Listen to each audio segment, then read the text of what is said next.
Neko. Oh no. Neko no. So if you haven't cringed out yet, thank you for watching. I'm a Baja Irish Rico. Top 12, I think, anime of 2023. Yeah, late to the show on this, but beat the Crunchyroll Awards. And why should you listen to me? I mean, look at the posters I have around me, the merchandise, the material, the look of my face. I look like I go to cons, and that's all I do. And yeah, watch.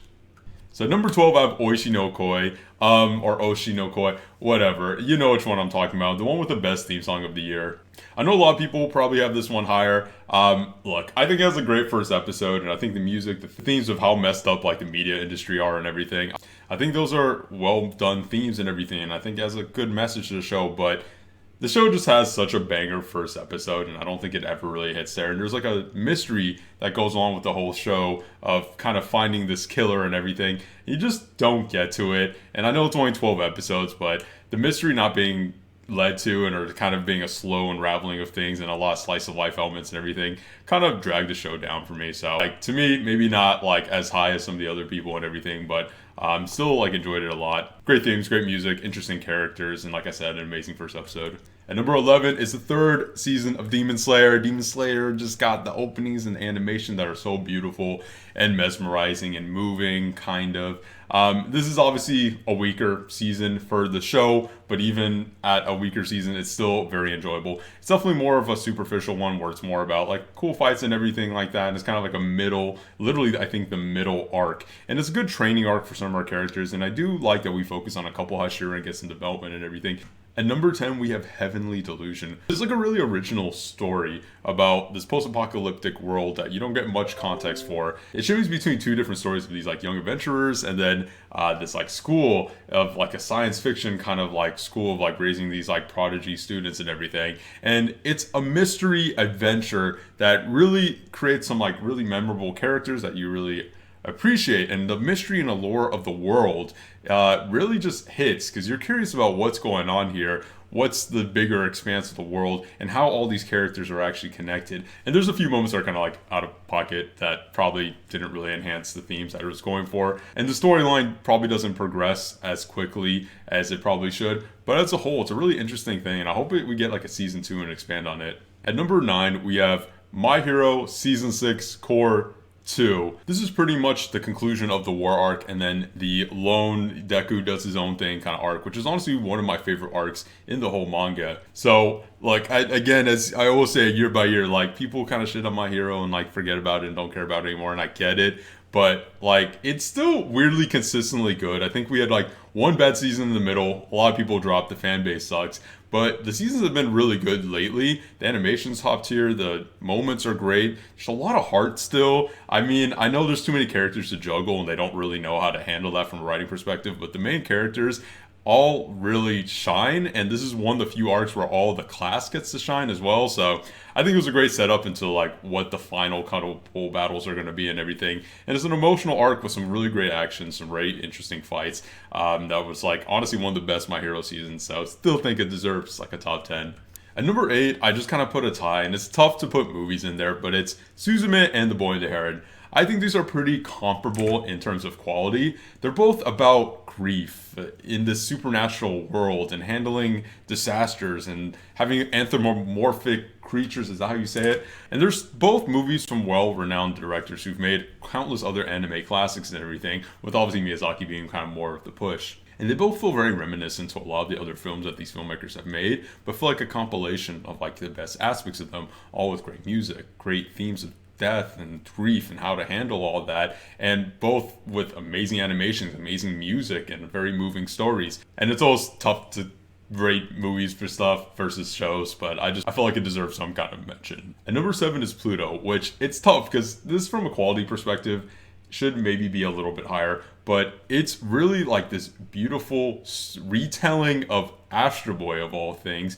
It's like a psychological like drama aspect of basically allegory to US in the Middle East in the early 2000s, and it tells like such a interesting sci-fi drama with these robots who honestly are experiencing some kind of discrimination and finding out like what it means to be alive and rules and restrictions and to be real, but also showing how we create these proxy wars and the destruction of war, and like a lot of themes that you've probably seen before, but just told in a really like profound, moving way, with like even the intro episode of this just being like a kind of standalone story about this one robot's desire to learn art and music and humanity. And it's just a lot about like what makes humankind and like the beauty of us, and how these destructive paths we take lead to nothing good. So I don't know, it's a really moving show that I think you have to be in the mood for, and it is kind of slow paced in my opinion, but it's like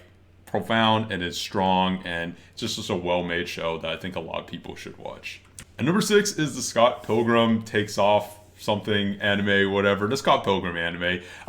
It's wild that this exists, because we're just excited to get any Scott Pilgrim stuff anyways. And look, the big twist is this is not a retelling of the original comic or the movie or whatever like everyone expected. It's a alternate sequel to it that doesn't really star much of Scott Pilgrim. It's more of like a Ramona, and takes place showcasing a lot of the other ex-boyfriends and everything and expanding them as characters. Now, a lot of people were disappointed by the direction this took, and mostly just surprised because of the false marketing and everything, which led us all to a surprise on opening day when we all like binged this on Netflix. And like, I'm a Scott Pilgrim fan through and through, and I think having a new piece of media, while maybe not exactly what I expected or maybe even wanted, it's a really interesting take in this universe that has a lot of interesting themes about growth, handling your past, and becoming a better person, and just like relationships in general, and reconnecting. And it still keeps like the core kind of comedy that makes Scott Pilgrim so well, and has these amazing voice actors with all the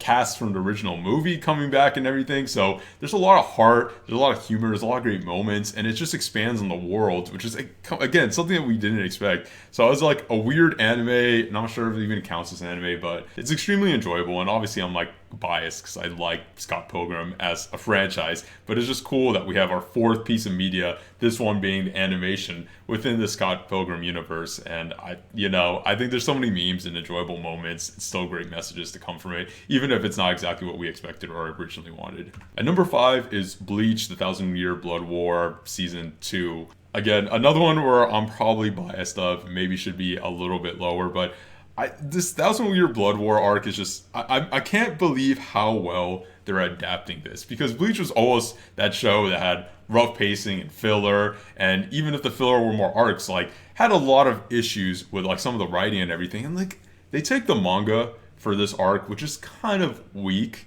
and just make it something amazing, because the ideas here are amazing, and the animation and the writing and the dialogue and the music and the voice acting and everything that they mix into this is just so well done. I mean, everything from the simple like name drops of the title cards of each episode, or the red background instead of the typical like blue backgrounds that you get in anime, that still captured the style from the manga, but make it pop so much. It makes all the battles, especially even things like the Kenny battle or Grammy, whatever his name is, they make it make more sense. They make the fight feel more fluid. It's really just a battle shonen at this point, but there's still narrative being told through the fights. There's a lot of interesting character dialogue and growth and everything, and the moments are just hype and it's enjoyable. And when you're just talking about pure shonen, just from like a battle standpoint, like it's hard to get more enjoyable. It's hard to do animation better. It's hard to make these fights more interesting. It's just so well created and crafted. And as a Bleach fan, I'm just glad that we're still even getting this, and it feels unreal. And I'm glad it's getting the popularity it deserves. And number 4 is Free Ren Legacy, the elf girl who doesn't age. I usually don't like anime fantasy that much, or things that look like isekai, even though this isn't an isekai. Those kind of genres of things usually don't click with me. I find that kind of repetitive, and I don't find the humor and everything, but it takes an interesting take of taking this character. It's more about legacy and finding purpose and setting up a next generation. It's about this elf who lives longer than pretty much anyone she ever meets. And in meeting these characters, she forms bonds that feel like minutes to her, but lifetimes to others, and how she kind of experiences life as a whole when you're someone who just has such an extensive life. And it's such an interesting look, because you don't really see that in media a lot. You see characters who live a billion years, but they still know the same amount as like a normal person, or they just know more history than another person. But like, it's so interesting because it's about someone who's like, what do you do if you have all that time? Right? How do you form meaningful relationships? How do you find a purpose? How do you help other people? Do you like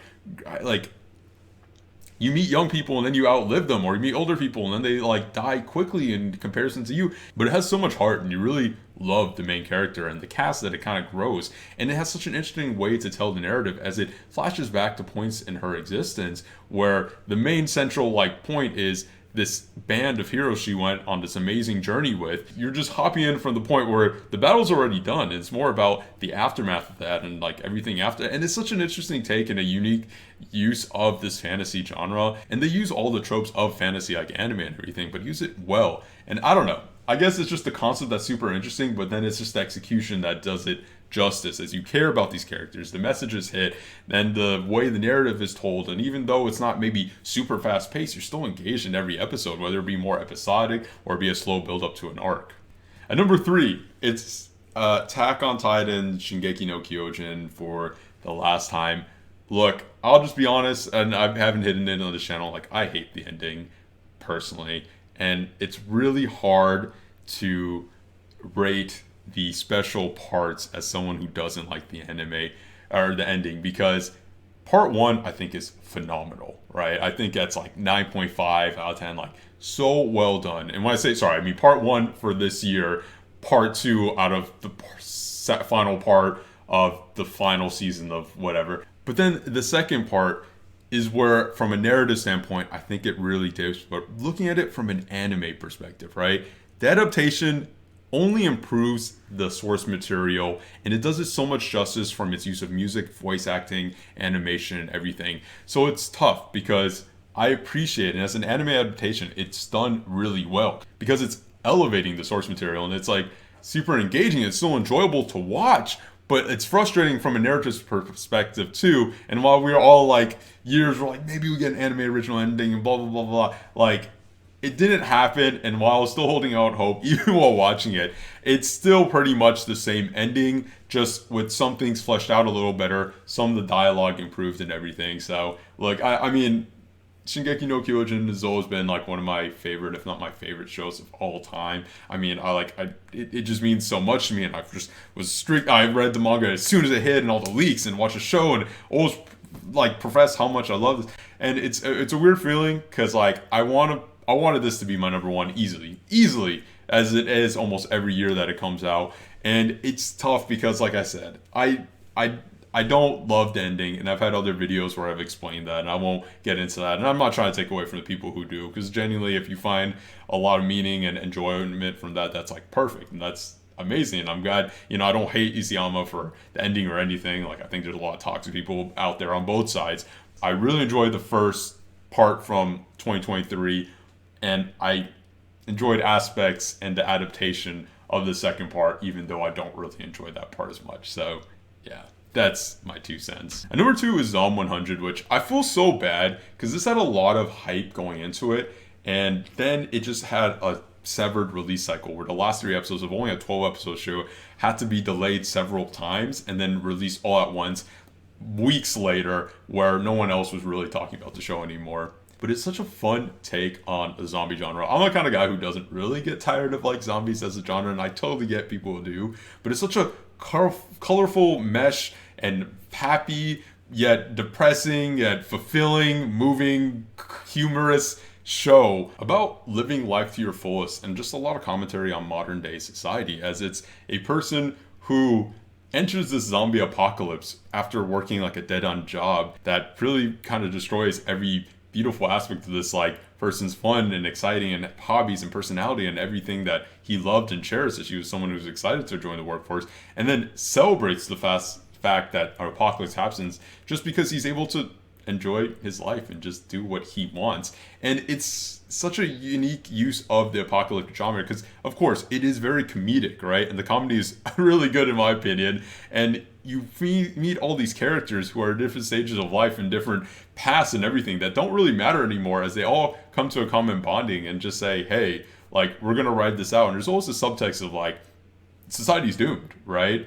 But they keep up such a positive light of trying to basically do their bucket list and just enjoy life to its fullest with all this freedom while still being good people who try to help others and bring benefit to others around them and just being genuine characters. And like, I don't know, I think just those messages really hit for me as someone who's kind of at this age and this point of his career and everything, who doesn't like, I don't dislike my life or anything. Finding the joy of just like being yourself and refinding your hobbies and enjoyments in life and having passion and everything. And just, you know, any example of hating on capitalism, right? Just floats my boat so well. And I know a lot of people think it has an amazing first episode and it kind of drags a little from there and just kind of loses the fling. But I still thought every episode was exciting, had a new set of characters, had a new message, or even had a new thing that they were trying to achieve in life that has kind of like a different like meaning behind it or different like reflection or allegory to how that is in real life. And there's moments where it actually gets a little dark and it shows that like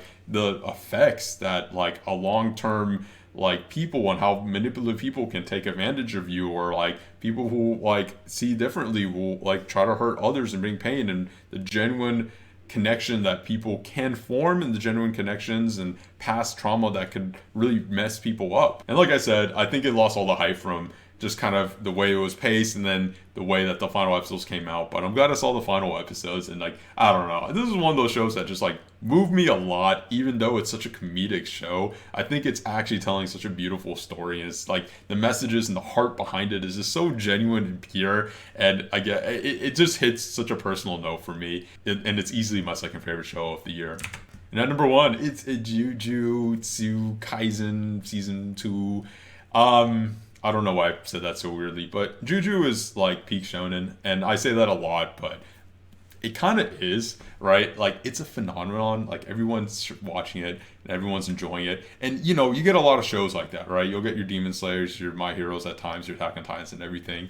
And sometimes it's for good reason, and sometimes I feel like it's just for certain aspects. But, I mean, Juju is just so good from a writing standpoint, from an animation standpoint, from a music, from its dialogue, from its action, from its drama, from its comedy. It's like every aspect it does so well. And I find the narrative so engaging, the mystery, the allure, the characters, the plot twist. Like, the characters are actually well written and they use the huge cast of characters well. They have interesting powers and dynamics, making these fights really chaotic, but also like interesting and confusing in some ways, but in a way where you want to understand it. And just the pacing is amazing. And look, if you're not a person who likes action, right, a lot of this is just very action, like fight, fight, fight. But when shonen is able to use fighting to show character growth and like move the narrative and show messages and meaning and themes, and having characters' ideologies actually mash through the fighting, it's just, I don't know, it's just so well done and entertaining and enjoyable. And everyone's gonna find different reasons why they really like Juju.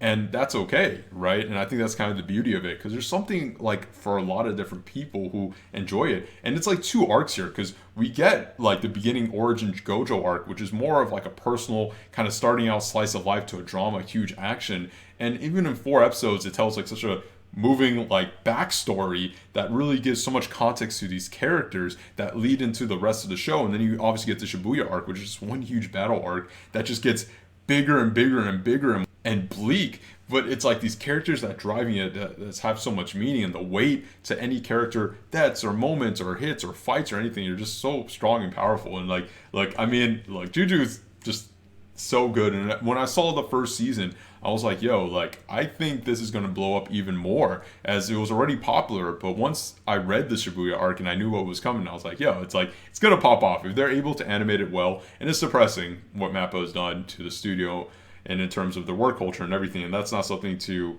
take lightly or deny. But from an actual product standpoint, you got to respect the work that they created despite the horrible conditions and everything, and it should be treated better. And season 2 was just probably one of the most memorable arcs and seasons of just any shonen ever. It'll be remembered for a long time, and now it's going to have a huge cultural impact, the same way Demon Slayer, Attack on Titan, and all the other big shonen in the last couple years have done. So yeah, I mean, unsurprising number 1, but truly deserved top peak show. A few honorable mentions. Look, I haven't watched Vinland Saga season 2. I didn't even really finish season 1, and that's not a commentary on it or a take. But like, look, I don't got no enemies. Vinland Saga season 2, I know for a lot of people was the show of the year. I think it was like IGN show of the year or whatever. But it's just one I haven't gotten to. and I don't want to not mention it at all. And then Undead Unluck, Spy Family Season 2, I think Blue Lock Season 1, Core 2, a few other things I never like got to finish or watch, and probably stuff that might have cracked like some of the bottomish tiers of this list. And then Loving Yamada at level 99 and Hell's Paradise were shows I watched that were enjoyable, but kind of like more middle of the pack and kind of would have been maybe like the 13th, 14th positions on this list. But it's only so much time I have because it's already 2024 and it's January 30th at like 9:30, and this should have been out like several months ago. So, not several months, like a month ago. But hey, still beats Crunchyroll Awards. So yeah, thanks for watching. It means a lot. I say that every video, but it does for anyone who watches, and even if it's just me or my friends or whatever. And yeah, I think it's my last top list of the year. There's other like year-ending videos I want to do, but it's kind of gotten too late. There's other things I want to move on to and not lose momentum and burn out. So yeah, I took a shower for this, and even though it doesn't look it with this hair that still needs to be cut, or a weeb shirt to feel it's on brand. And yeah, look at me. I'm in touch, and I'm skibbity stuff, whatever, TikTok lingo. All right, I'm gonna end this now. So, weeb out. Sugoi.